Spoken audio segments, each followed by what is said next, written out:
Berlatar di Gunung Kunian di tempat para dewa tinggal, Neza dan Yang Jian membawa Yin Jiao ke sana memohon agar para dewa bisa membangkitkan Yin Jiao dari kematiannya. Para dewa yang mendengar itu pun langsung menolak permintaan Neza dan Yang Jian. Sebab membangkitkan manusia dari kematiannya itu sama saja dengan menentang hukum langit. Sang guru agung Yuan Shi Tianjun juga sepakat mengenai hal tersebut. Apalagi kematiannya itu disebabkan oleh pemberontakan terhadap ayahnya demi bisa membunuh wanita iblis yang senantiasa selalu berada di samping ayahnya.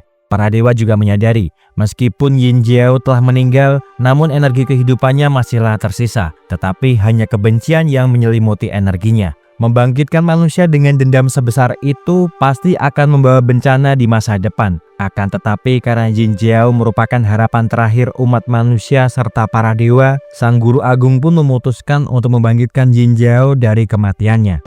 Kai.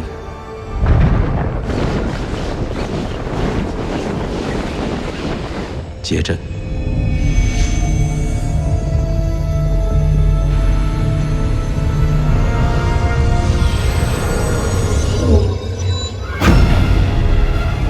不好，他在吸走我们的法力，快停止发功！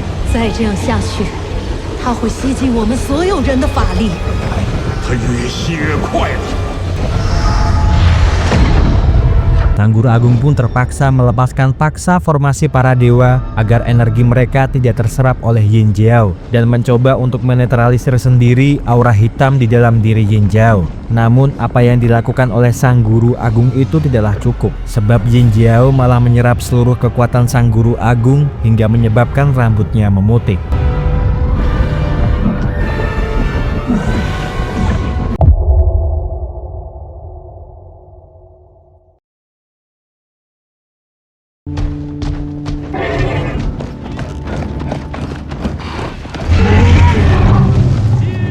Di ibu kota Zhaoge, panglima besar dari Sheng yang bernama Wenzhong telah kembali dari pertempuran sengitnya selama 10 tahun di Laut Utara dengan kemenangan. Sang Raja Sheng yang bernama Yin Shao beserta selirnya Sudaji menyambut Wenzhong dengan sukacita. Meskipun saat ini kondisi dari sang raja tidak begitu baik akibat penyerangan yang dilakukan oleh putra Adipati Barat Jiva yang saat ini bersembunyi di Shiki. Sudaji mengatakan kalau sang raja sebenarnya ingin sekali menyerang Shiki demi membalaskan penghinaan ini. Namun karena kondisi sang raja yang tidak memungkinkan untuk memimpin pasukan sendiri, maka dia mengharapkan Wenzhong agar mau memimpin para pasukan menyerang Shiki. Wenzhong sangat terhormat bila sang raja masih menaruh kepercayaan terhadap dirinya. Tetapi karena Wenzhong merasa sudah terlalu tua dan ingin pensiun sebagai panglima besar, dia menolak halus permintaan sang raja. Mendengar kalau sang panglima besar menolak permintaan sang raja, Deng Chanyu, sang jenderal besar Sheng, mengajukan diri untuk menjalankan misi ini, memimpin 800 pasukan kavaleri serta 4 jenderal ajaib demi menghancurkan kerajaan Shiki. Yin Shao jelas senang mendengar hal tersebut, yang kemudian memberikan Chanyu sebuah baju zirah agar dia bisa berjuang seperti ayahnya dulu yang telah gugur demi pengabdiannya kepada kerajaan Sheng.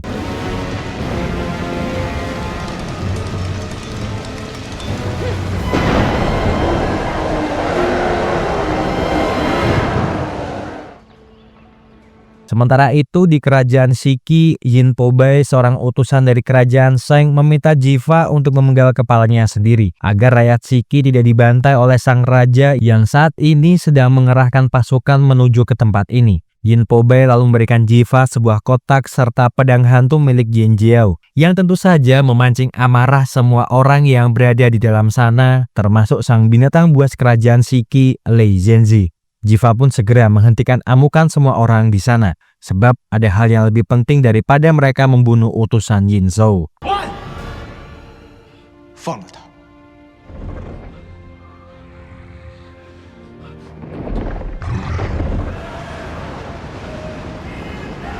Deng Chanyu kini telah berada di sungai perbatasan untuk melanjutkan perjalanan mereka demi menyerang kerajaan Shiki melalui sebuah jembatan yang dibuat oleh para pendayung Shiki. Dia lalu melepaskan seekor kuda untuk melintasi jembatan tersebut, dan setelah merasa yakin kalau jembatan itu aman, Chanyu pun segera melintasi jembatan dengan diikuti semua bawahannya tanpa menaruh curiga terhadap mereka karena para pendayung menyambut mereka dengan penuh sukacita. Namun ternyata sikap mereka itu hanyalah sebuah pengalihan, sebab Jiva telah mengatur sebuah rencana untuk melenyapkan para pasukan dari kerajaan Shang di atas jembatan buatan tersebut.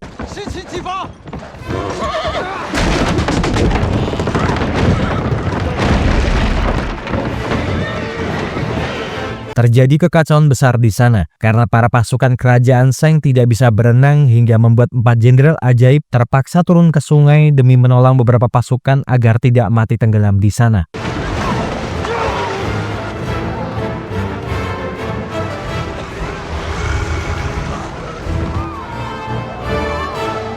Sementara itu, Chan Yu yang masih bisa bertahan mencoba mengejar Jiva beserta dengan yang lainnya yang terlihat sedang berusaha lari menjauh dari dirinya.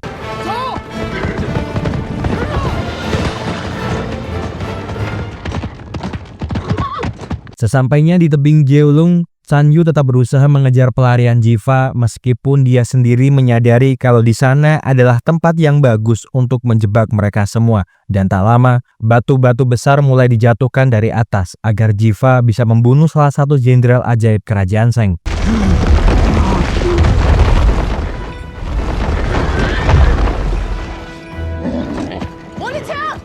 Rintangan kecil seperti itu tak membuat Mo Liqiang mati, dan sebaliknya, dia malah mengeluarkan kekuatan dari pedangnya untuk menyerang semua pasukan kerajaan Shiki.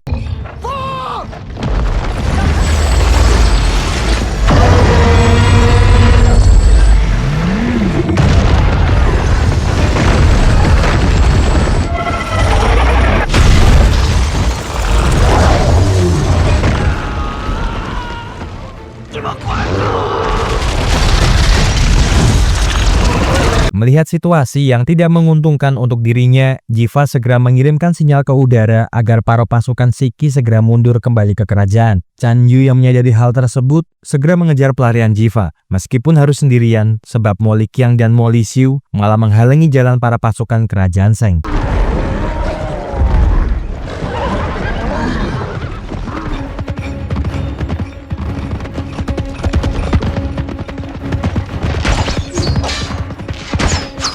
Pertarungan sengit di atas kuda pun terjadi di antara Jiva dan Chan Yu. Meskipun pada akhirnya Chan Yu bisa mengatasi perlawanan tersebut sebab dia menggunakan batu ajaib miliknya untuk melumpuhkan kuda yang dinaiki oleh Jiva.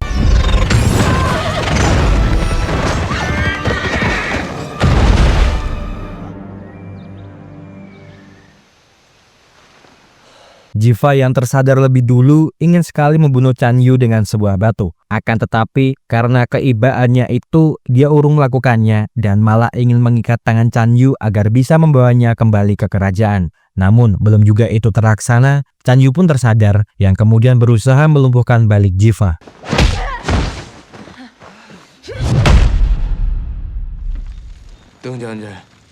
Jiva yang tersadar meminta Chan Yu melepaskan dirinya, sebab pemberontakan yang dilakukannya itu sebenarnya adalah ulah dari sang raja sendiri. Jiva pun bercerita kalau Yin Shou telah membunuh ayah dan saudaranya untuk merebut tahta atas perintah Daji sang siluman rubah. Tak berhenti sampai di situ, atas perintahnya juga Permaisuri Jiang, pendeta agung serta putra mahkota tak luput juga dari pembunuhan. Bahkan 4 adipati tak luput dari fitnahan Daji, sehingga sang raja menjatuhkan hukuman mati kepada mereka berempat. Dan yang paling keji itu adalah dia juga memerintahkan Yin Shou untuk menyantap tubuh kakak laki-lakinya sebagai persembahan. Chan Yu jelas tidak percaya ucapan Jiva begitu saja. Namun belum juga memikirkan hal tersebut, seekor babi hutan tiba-tiba menyerang mereka.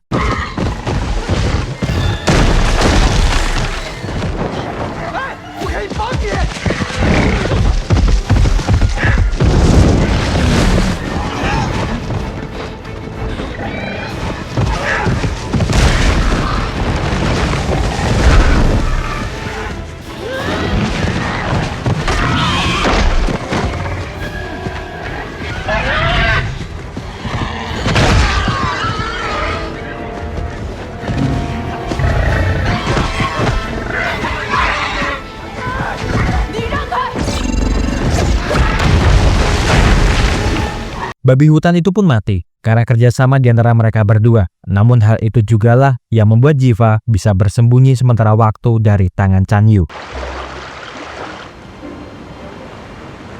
Esok harinya di sebuah sungai Gunung Qi, seorang kakek tua bernama Jiang Zia sedang terlihat memancing sambil duduk di atas sebuah batu besar. Tak lama ratusan ekor burung gagak mendatanginya dan berniat ingin membawanya dari sana atas perintah dari Shen Gongbao. Jiang pun akhirnya berhasil dibawa oleh gagak-gagak tersebut. Namun tak lama saat melintas di hutan, Jiva pun tak sengaja menumpang menahan Jiang dalam perjalanannya menuju ke tempat Gongbao.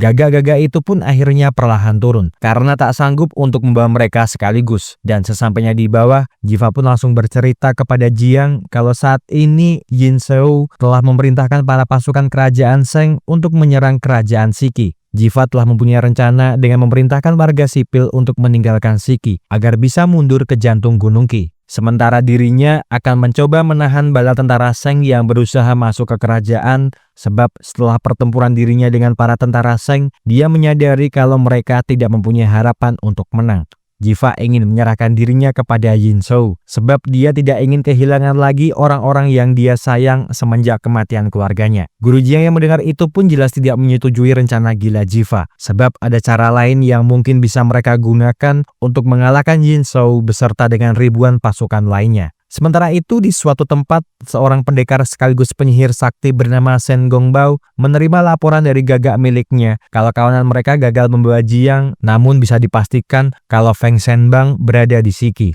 Di kerajaan Sheng, Yin Shou pun terbangun dari mimpi buruknya masa lalu yang dimana dulu saat penobatan saudara kandungnya yang bernama Yin Qi, ayah mereka malah mengorbankan dirinya kepada seorang pemberontak yang berhasil menyusup masuk ke dalam istana. Ayahnya nampak sangat tidak peduli dengan apapun yang terjadi kepada dirinya, meskipun dia harus mati ataupun terkena api yang membakar sebagian tubuhnya. Tidak ada yang peduli dengan dirinya, terkecuali Daji yang kala itu juga menjadi selir simpanan ayahnya. Maka oleh sebab karena itu juga hingga sekarang Yin Shou sangat percaya pada semua ucapan Daji sang siluman rubah. Daji lalu meminta Yin Shou untuk melupakan masa lalunya, sebab mereka juga telah membunuh ayah serta saudara kandungnya dan Daji akan memastikan Yin Shou akan tetap terus hidup selama dia hidup. Tak lama Gongbao datang menghadap sang raja untuk melaporkan bahwa Feng Shenbang dipastikan bersama dengan Jiang Jia dan saat ini disembunyikan di Shiki. Mendengar kabar baik tersebut jelas membuat Yin Shou sangat senang dan segera menyiapkan seluruh armadanya untuk menyerang Shiki dalam waktu dekat.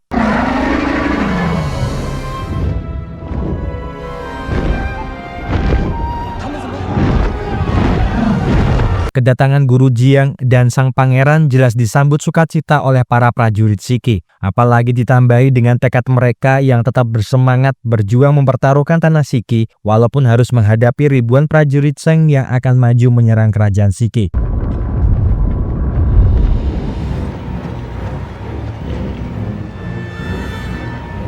Para prajurit dari kerajaan Sheng pun akhirnya tiba di sana. Dan mereka yang melihat jumlah prajurit Sheng 2 kali lipat lebih banyak serta adanya 4 jenderal ajaib yang datang ke tempat mereka agak membuat mereka gentar. Namun, sebagai seorang mantan dewa, Jiang hanya bisa menyemangati mereka dan mengatakan kalau dia hanya melihat sekumpulan ikan bukannya pasukan. Jadi, jika ingin memancing, waktu yang tepat adalah malam hari. Tanpa bantuan dari Wenzhong, Yin Shou sebenarnya agak pesimistis bisa mengalahkan kerajaan Shiki. Sebab ada beberapa dewa yang membantu kerajaan Shiki. Dia lalu berusaha untuk membalikan hati Wenzhong dengan mengatakan kalau dia mati, Yin Shou ingin Wenzhong menjadi raja selanjutnya menggantikan dirinya. Sebab Yin Shou ingin meneruskan tahta ini kepada orang yang dulu sangat dipercaya oleh ayahnya. Yin Shou tidak tahu apakah dia bisa selamat atau mati dalam pertempuran melawan Shiki, mengingat kondisinya saat ini tidak begitu baik, karena tujuan dia hanyalah ingin mengambil kitab Feng Shenbang yang saat ini berada di Shiki. Mendengar semua itu jelas membuat Wenzhong tergugah hatinya,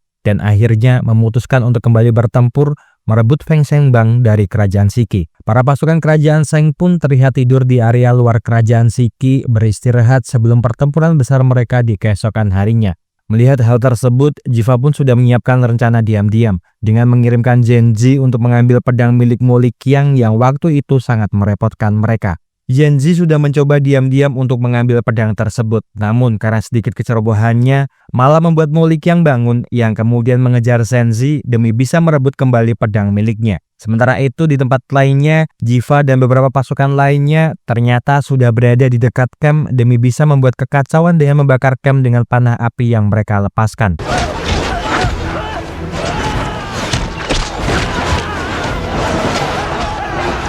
Chan Yu pun segera mendapat laporan adanya kekacauan dari bawahannya, tetapi dia malah meminta bawahannya untuk tidak keluar mengejar para pasukan Shiki yang menyerang sebab dia tahu kalau ini hanyalah sebuah jebakan.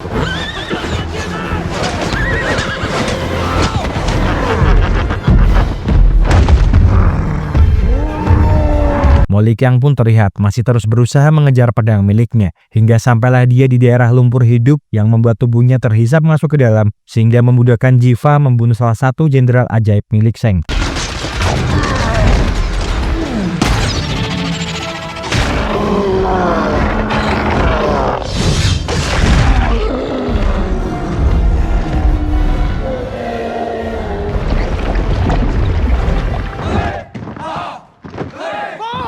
Jiva dan lainnya sangat bersukacita sebab mereka telah berhasil membunuh salah satu jenderal ajaib. Namun hal itu tidak memuaskan Guru Jiang yang nampak begitu kesal karena kenapa mereka hanya bisa memancing ikan kecil. Seharusnya dengan kesempatan yang hanya datang sekali ini, mereka bisa menangkap ikan yang lebih besar, yaitu Deng Changyu. Sebab jika mereka berhasil melumpuhkannya, perang besar yang akan terjadi esok nanti tidak akan terjadi. Singkat cerita, esok hari pun tiba dan terlihat para pasukan kerajaan Sheng yang dipimpin oleh Chan Yu mulai bersiap maju menyerang kerajaan Shiki dengan kekuatan penuhnya. Ketiga jenderal ajaib pun juga nampak sangat bersemangat menghancurkan Shiki, sebab kematian saudara mereka menambah semangat mereka untuk segera membunuh orang-orang yang berada di kerajaan Shiki. Walaupun Jiva hanya memimpin 100 prajurit untuk menyerang mereka, dia terlihat sangat percaya diri, sebab dia sudah mengatur sebuah rencana untuk membunuh ketiga jenderal ajaib dalam satu serangan.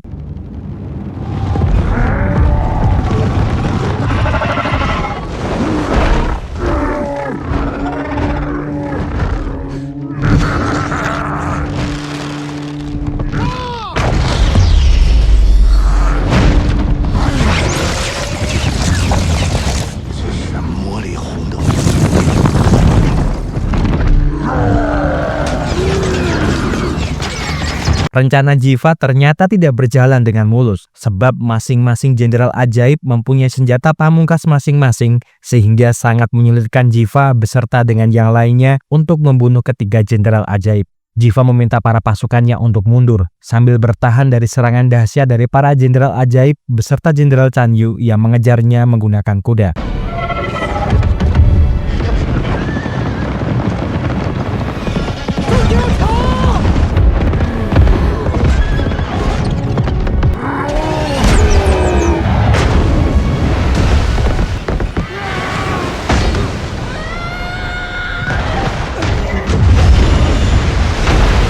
Pertarungan di bawah sungai pun terjadi di antara Jiva dan Chan Yu. Memang dalam pertempuran darat, Jiva kalah dengan Chan Yu. Namun di saat harus bertarung di dalam air, Jiva unggul telak yang bahkan membuat Chan Yu tenggelam karena dia tidak pandai dalam berenang. Tetapi karena rasa keibaannya itu lagi, Jiva pun masih berusaha menyelamatkan musuhnya yang hampir mati tenggelam tersebut. Sementara itu, di dataran sana, ketiga jenderal ajaib terus membabi buta menyerang benteng Shiki dengan kekuatan mereka. Tetapi untung saja, sesosok makhluk besar biru yang mempunyai 3 tubuh membantu kerajaan Shiki dalam menghabisi 3 jenderal ajaib kerajaan Sheng. Neza dan Yang Jian pun juga tiba di sana yang lalu mengatakan kepada Guru Jiang kalau makhluk itu adalah Yin Jiao yang bangkit kembali dari kematian setelah dirinya menerima kekuatan dari langit.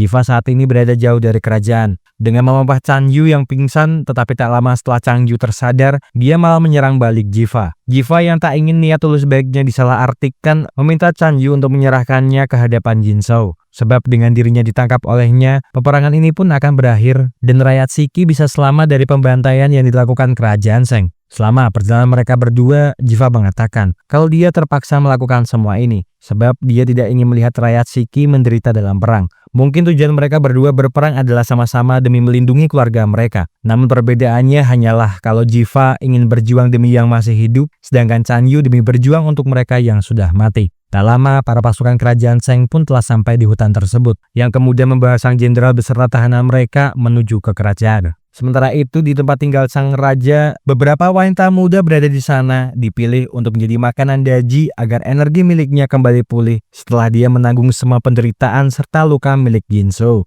Dia menyerap semua energi kehidupan wanita muda itu, namun itu tidaklah cukup untuk memulihkan semua penderitaan yang ada di tubuhnya. Sebelum menghadap sang raja, Jiva singgah dulu di kamp militer Shang untuk bertemu dengan Wenzong. Di hadapan Jiva, Wenzong mengatakan kalau saat ini penyerahan dirinya saja tidaklah cukup, sebab sang raja sudah menganggap kalau rakyat Shiki sudah melakukan penghinaan besar terhadap Jinzhou, jadi menyerah atau tidaknya dirinya itu tidak akan mengubah keputusan Jinzhou dalam menyerang Shiki.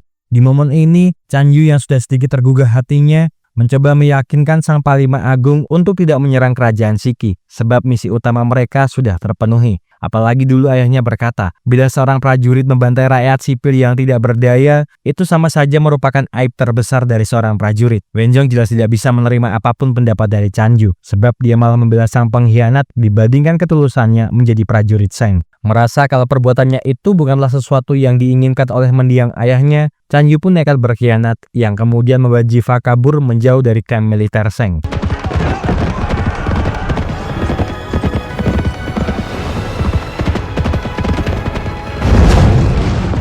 Tetapi, belum juga mereka menjauh dari sana, Wenzong berhasil menyusul mereka berdua dengan menaiki hewan mitologi miliknya. Mereka berdua terpojok tidak mampu melawan kekuatan Wenzong. Tetapi untung saja, Yin Jiao segera datang demi menyelamatkan mereka berdua.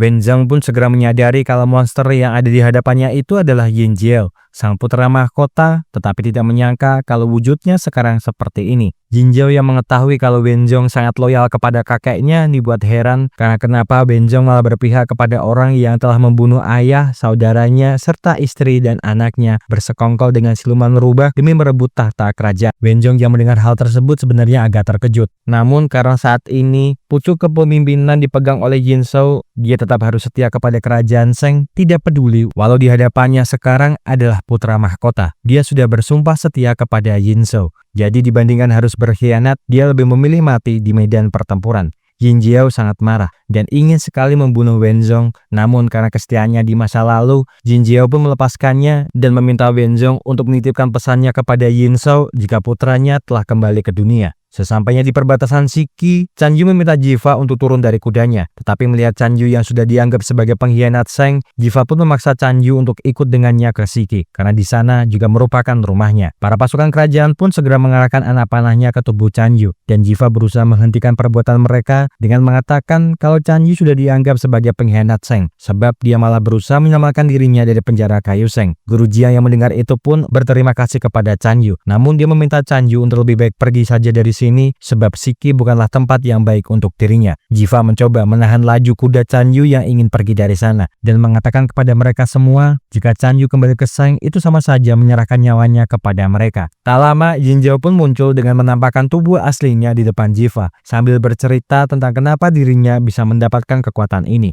Yin Jiao pun mengatakan setelah dirinya dibunuh oleh Jinzhou, Neja dan Yang Jian membawanya ke Gunung Kuniyun agar para dewa membangkitkannya kembali. Dia memang bangkit kembali dari kematian, namun karena hal itu jugalah malah membuat sang Dewa Agung kehilangan kekuatannya sehingga membuatnya menjadi manusia biasa. Namun sebelum dia kembali ke dunia, sang Dewa Agung berpesan kepadanya agar dirinya membuka investitur para dewa untuk menyelamatkan umat manusia karena dirinya merupakan harapan terakhir umat manusia. Jiva lalu menyerahkan pedang hantu milik Yin Jiao agar dia bisa memakai pedang kesayangannya lagi. Namun Yin Jiao menolaknya sebab yang lebih pantas memilikinya sekarang adalah Jiva dan berpesan jika suatu saat dia lupa siapa dirinya, tunjukkan padanya pedang ini agar dia teringat bahwa pedang inilah yang pernah memenggal kepalanya. Sementara itu di kediaman Jinzhou, Daji terlihat mulai kehilangan kekuatannya sedikit demi sedikit akibat kekuatan yang dikeluarkannya demi keselamatan pujaan hatinya. Tak lama, bawahan Jinzhou datang menemuinya untuk membawakan sebuah pesan penting dari Wenzong yang mengatakan kalau Yin Jiao masihlah hidup. Dia tidak ingin menjadi raja selanjutnya bila sang raja meninggal, sebab Yin Jiao lah yang lebih pantas menggantikan sang raja. Tak ingin hilang kepercayaan Wenzhong terhadap dirinya, Jinsu pun mengiyakan permintaan Wenzhong. Namun di balik semua itu, Jinsu telah menyiapkan sebuah rencana untuk membunuh Wenzhong asalkan dia bisa membawakan kitab investitur para dewa. Di Pulau Penyu Emas, Shen Gongbao menemui gurunya demi bisa memiliki satu pusaka lagi demi bisa membawa kitab investitur para dewa untuk mereka. Guru Gongbao lalu memberikannya sebuah kendi ajaib yang berisikan kutukan mayat hidup yang bisa digunakannya untuk mengubah manusia menjadi prajurit mayat hidup yang sepenuhnya akan di bawah kendalinya. Gurunya juga berpesan kepada Shen Gongbao agar dia segera membawa kitab Feng Shenbang kepada dirinya sebab pengasingannya setelah beratus-ratus tahun lamanya akan segera berakhir dan dengan kitab itu dia bisa menjadi penguasa dari dua alam. Di penjara kerajaan Sheng, ratusan prajurit yang sebelumnya gagal menunaikan perintah dari sang raja dibebaskan agar mereka semua dapat membantunya demi bisa membunuh para orang-orang yang mengkhianati kerajaan. Selama ini dirinya mengurung mereka semua di penjara bawah tanah. Tujuannya hanyalah demi melihat seberapa besar kesetiaan mereka. Jadi setelah kini mereka bebas, sang raja ingin melihat kesetiaan mereka dengan mau menyerahkan nyawa mereka. Para prajurit pun sangat senang mendengar sang raja mau berbelas kasih demi membuktikan kesetiaan mereka. Namun yang tidak mereka duga, ternyata sang raja malah mengorbankan nyawa mereka bukan untuk berperang, melainkan menjadi mayat hidup melalui kendi yang dibawa oleh Shen Gongbao.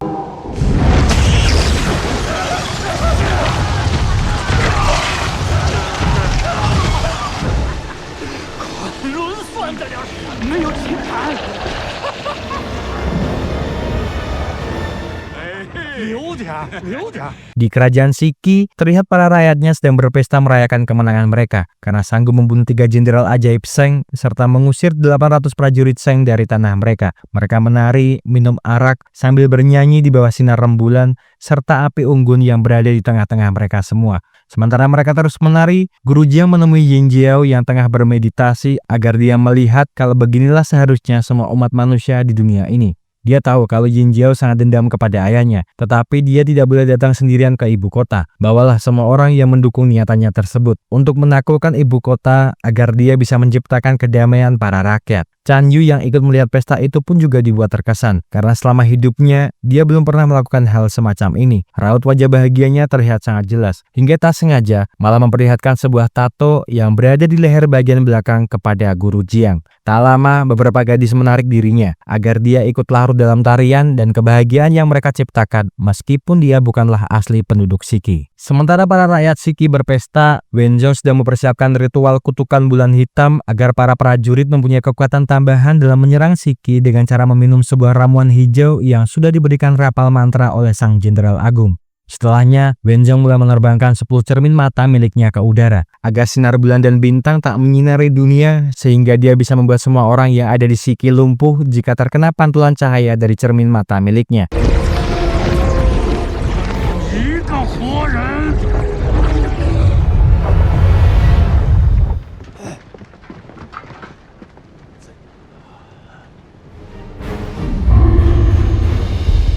Guru Jiang pun merasakan keanehan ini, sebab dia yakin kalau ini merupakan kutukan bulan hitam yang tak lama kemudian 10 cermin mata milik Wenzhong muncul di atap langit Shiki. Dia lalu segera memerintahkan semua orang untuk berlindung di bawah atap, menghindari sinar yang dipancarkan oleh cermin mata, sebab jika mereka sampai terkena sinar tersebut, tubuh mereka akan mengalami lumpuh, meskipun nyawa mereka masih ada di dalam tubuh. Menyadari kalau hanya dirinya sajalah yang bisa terbang menghancurkan cermin-cermin itu, Zenji pun nekat terbang tanpa adanya rencana, demi bisa menyelamatkan para rakyat Shiki dari pengaruh cahaya yang dipancarkan oleh cermin mata tersebut. Dia mengerahkan seluruh kekuatannya, menghindari cahaya-cahaya yang mengincar tubuhnya agar dia bisa sampai ke atas cermin demi bisa menghancurkan cermin tersebut. Akan tetapi, sesampainya dia di atas cermin, dia sama sekali tidak bisa menghancurkan cermin tersebut meskipun Zenji telah mengeluarkan semua kekuatannya. Serangan demi serangan pun terus dilancarkan oleh pasukan Sheng demi bisa menghancurkan Shiki dari segala penjuru yang tentu saja membuat para pasukan Shiki kalang kabut karena mendapatkan serangan bertubi-tubi dari segala penjuru. Chan Yu yang mengetahui kalau ini pasti adalah perbuatan dari Wenzhong mencoba untuk menolong orang-orang dengan menaiki kudanya agar mereka tidak terkena cahaya pantulan dari cermin mata. Guru Jiang yang berusaha bersembunyi malah tak sengaja dikepung oleh para pasukan Shiki. Namun untung saja Yang Jian segera datang untuk menyelamatkan dirinya.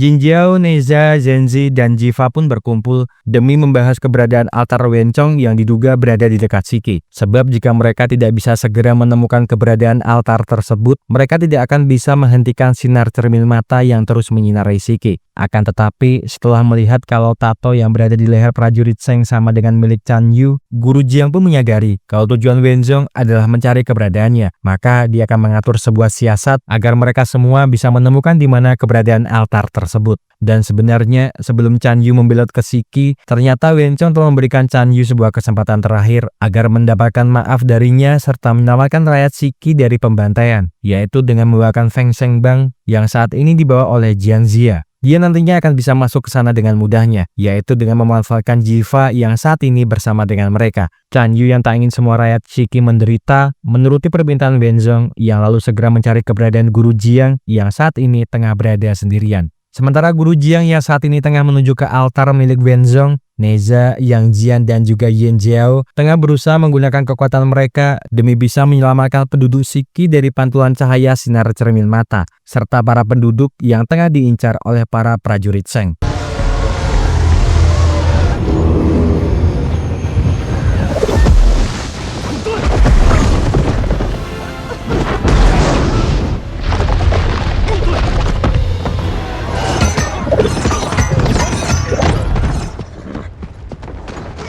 Sesampainya di altar, Chan Yu sangat marah kepada Wenzong sebab Wenzong telah mengingkari perjanjian di antara mereka berdua yang dengan memberikannya waktu selama 3 hari untuk membawakan Jiang kepada dirinya. Namun kenapa dia malah menyerang lebih dulu kerajaan Shiki? Chan Yu lalu meminta Wenzong untuk segera menghentikan serangannya terhadap penduduk kerajaan Shiki. Namun karena semua itu hanyalah tipu daya Wenzong, dia pun enggan menuruti permintaan Chan Yu sebab yang terpenting bagi Wenzong adalah titah dari sang raja, yaitu membumi hanguskan Shiki karena telah berkhianat kepada sang raja. Chan Yu pun sangat marah mendengar hal tersebut, yang kemudian melemparkan wadah Feng Sheng Bang kepada Jiang kembali agar dia bisa segera pergi dari tempat ini dan dia akan berusaha membunuh Wenzong demi keselamatan para penduduk Shiki. Mendengar hal itu jelas membuat Jiang senang, sebab keberadaannya di sini sebenarnya juga merupakan bagian rencananya, karena dia akan mengirimkan sinyal keberadaan dirinya agar Jiva dan yang lainnya bisa segera sampai di tempat ini demi bisa membunuh Wenzong, agar mereka bisa menghentikan kutukan ilmu bulan hitam milik Wenzong. Mendapati tanda itu, Jiva pun segera menuju ke tempat di mana Wenzong berada. Namun karena sinar itu terus mengejar dirinya, membuat Jiva sangat kewalahan, sebab jika dia sampai terkena sinar tersebut, rencana yang sudah dibuat oleh Jiang akan menjadi sia-sia belaka. Tetapi untung saja Jin Jiao segera membawanya agar dia bisa segera sampai di tempat Wenzong berada. Jin Jiao terus berlari sambil menutupi tubuhnya menggunakan atap rumah. Namun karena sinar itu terlalu kuat, perlahan sinar itu mulai mengikis genteng rumah hingga Jin Jiao terpaksa melemparkan Jiva agar Genji bisa membawa Jiva menuju ke altar Wenzong.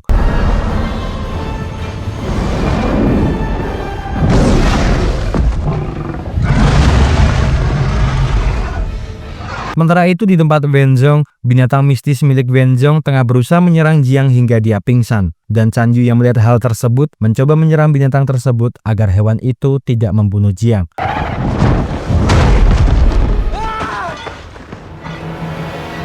Melihat keberadaan Jiang yang tergulai tak berdaya, membuat Jiva sangat marah yang kemudian mengarahkan pedangnya ke leher Chan Yu sebab dirinya tertipu oleh niatan baik Chan Yu. Dia ingin sekali membunuh Chan Yu, namun karena misinya saat ini adalah segera menancapkan pedang di mata ketiga Wenzong, membuatnya tak peduli dengan apa yang diinginkan Chan Yu sebenarnya.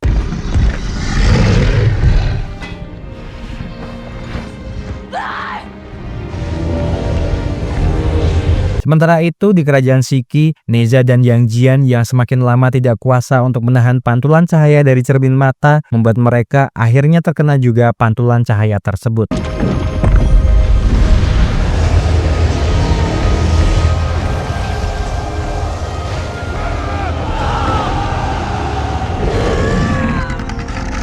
Chan Yu dan Jiva saat ini tengah berjuang bersama demi mengalahkan binatang mistis Wenzong yang mulai menggila dan menyerang mereka berdua.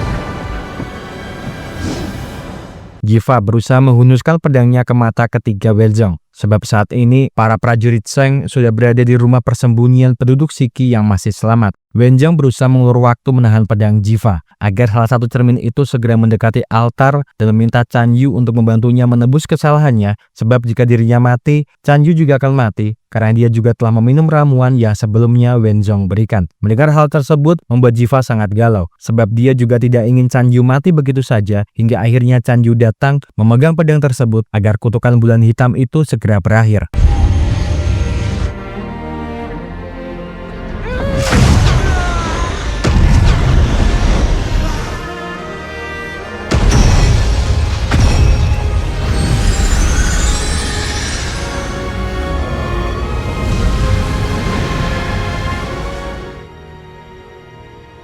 Chan Yu sempat meminta maaf kepada Jiva karena telah berbohong kepada dirinya, dan yang sangat Chan Yu inginkan saat ini adalah Jiva mau bernyanyi sebuah lagu yang saat itu dia nyanyikan di tepi Sungai Kuning sebelum tubuhnya menghilang dari dunia ini.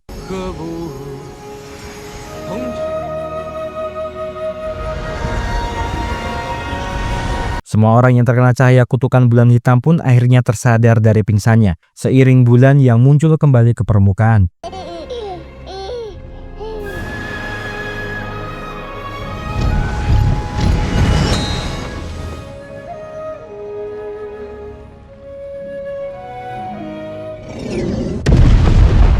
Jin Zhao saat ini terlihat berada di kerajaan demi membalaskan dendam masa lalunya terhadap ayah kandungnya. Dia lalu duduk di tempat di mana ibunya sering memainkan kecapi, hingga akhirnya suara dari kecapi tersebut membangunkan Jin Zhao dari tidurnya.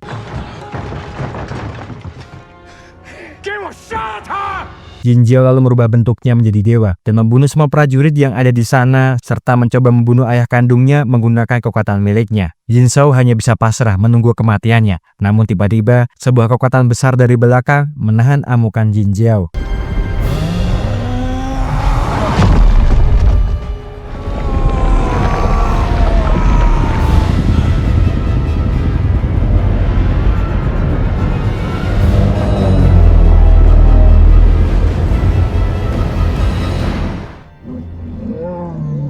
Wenzong yang ternyata masih hidup kini berada di suatu tempat yang dimana Shen Gongbao telah berada di sana menunggu kedatangannya dengan membawa kotak yang sebelumnya diberikan kepada dirinya. Shen pun mengatakan jika sang raja sangat kecewa terhadap dirinya sebab dia telah gagal membawa kepala Jiva ke hadapan sang raja.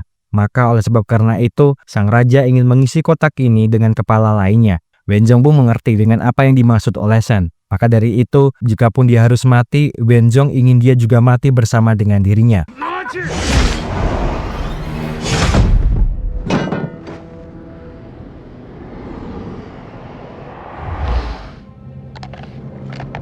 Kesaktian yang dimiliki oleh Shen Gongbao sangatlah luar biasa, seakan-akan hidupnya abadi dan tidak ada satupun senjata di dunia ini yang bisa membunuhnya. Bahkan dia terlihat masih memimpin ratusan pasukan mayat abadi untuk menyerang kerajaan Shiki. Dan sebelum film berakhir, di bagian main credit, Guru Besar Agung Tongtian yang sudah bangkit saat ini malah berhasil mengendalikan Jin Zhao sepenuhnya. Sehingga apapun ucapan dari Guru Tongtian, Jin Zhao menurutinya, yang bahkan saat ini dia menganggap Jin Zhao dan Daji sebagai orang tuanya. Terima kasih seluruh sudah menonton ragam film yang Mas Ahku persembahkan untuk kalian semuanya. Semoga terhibur. See you!